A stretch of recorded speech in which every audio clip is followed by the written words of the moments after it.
सच्चा वाक्य न्यूज को सब्सक्राइब करें और घंटी वाला बटन जरूर दबाएं ताकि हर खबर मिले आपको सबसे पहले।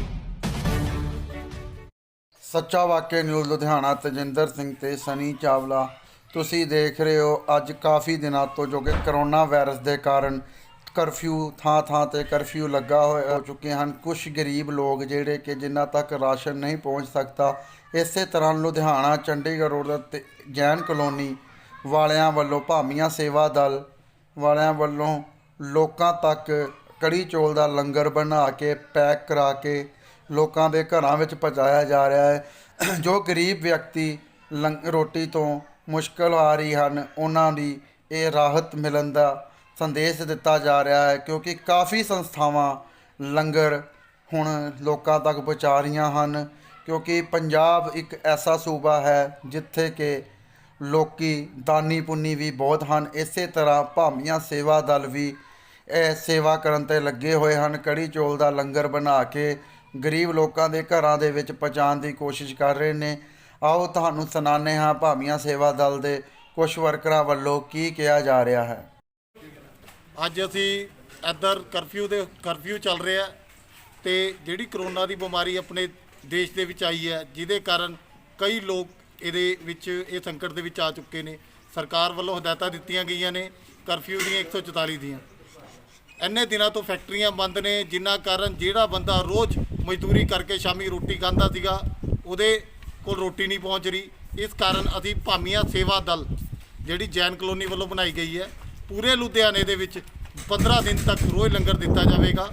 ਇਹਦੇ ਵਿੱਚ ਸਾਨੂੰ ਸਹਿਯੋਗ ਜਿਹੜੇ ਜੈਨ ਕਲੋਨੀ ਦੇ ਵਿਜੇ ਜੈਨ ਜੀ, ਰੋਹਿਤ ਜੈਨ ਜੀ ਵੱਲੋਂ ਬਹੁਤ ਵੱਡਾ ਸਹਿਯੋਗ ਮਿਲਿਆ ਤੇ ਬਾਕੀ ਸਾਰੇ ਕਲੋਨੀ ਵਾਸੀਆਂ ਦਾ ਸਹਿਯੋਗ ਮਿਲਿਆ। ਤੇ ਸਾਡੀ ਇਹ ਬੇਨਤੀ ਹੈ ਕਿ ਜਿਹੜੇ ਵੀ ਇੱਥੇ ਦੇ ਲੁਧਿਆਣੇ 'ਚ ਕਿਤੇ ਵੀ ਪਾਸੇ ਜਿਹੜੇ ਬੰਦੇ ਕੋਲ ਨਹੀਂ ਲੰਗਰ ਪਹੁੰਚ ਰਿਹਾ, ਉਹ ਸਾਨੂੰ ਦੱਸੇ। ਅਸੀਂ ਉੱਥੇ ਲੰਗਰ ਖੁਦ ਦੇ ਕੇ ਆਵਾਂਗੇ ਤੇ ਕੋਈ ਵੀ ਇੱਥੇ ਪੈਕ ਕਰਕੇ ਸਾਨੂੰ ਸਰਕਾਰ ਵੱਲੋਂ ਹਦਾਇਤਾਂ ਕੀਤੀਆਂ ਗਈਆਂ ਨੇ ਕਿ ਅਸੀਂ 6 ਗੱਡੀਆਂ ਦੇ ਆਪਣੇ ਪਾਸ ਬਣਾ ਲਏ ਨੇ, ਜਿਹਦੇ ਵਿੱਚ ਸਾਡੀ ਸਾਰੀ ਯੂਥ ਦੀ ਟੀਮ ਹੈ ਜਿਹੜੀ ਜੈਨ ਕਲੋਨੀ ਦੀ, ਸਾਰੇ ਮਿਲ ਕੇ ਆਪਾਂ ਸੇਵਾ ਕਰ ਰਹੇ ਹਾਂ। ਇੱਧਰੋਂ ਸਾਡੇ ਅਮਨਵੀਰ ਜੀ ਹੈ ਜਿਹੜੇ ਲੰਗਰ ਬਣਾ ਰਹੇ ਨੇ। ਇਹਨਾਂ ਦੀ ਲੰਗਰ ਦੀ ਸੇਵਾ ਬਹੁਤ ਹੈ। ਪ੍ਰਧਾਨ ਜੀ ਦਾ ਪੂਰਾ ਯੋਗਦਾਨ ਹੈ। ਆਪਣੇ ਬਾਲਾਜੀ ਸੁਪਰ ਸਟੋਰ ਵਾਲਿਆਂ ਨੇ ਲੰਗਰ ਦੀ ਪੂਰੀ ਸੇਵਾ ਕੀਤੀ ਹੈ ਤੇ ਸਾਰੀ Jain colony Jain enclave welfare society ਵੱਲੋਂ ਵੀ ਭਾਮੀਆਂ ਸੇਵਾ ਦਲ ਨੂੰ ਪੂਰੀ ਸੇਵਾ ਮਿਲੀ ਹੈ।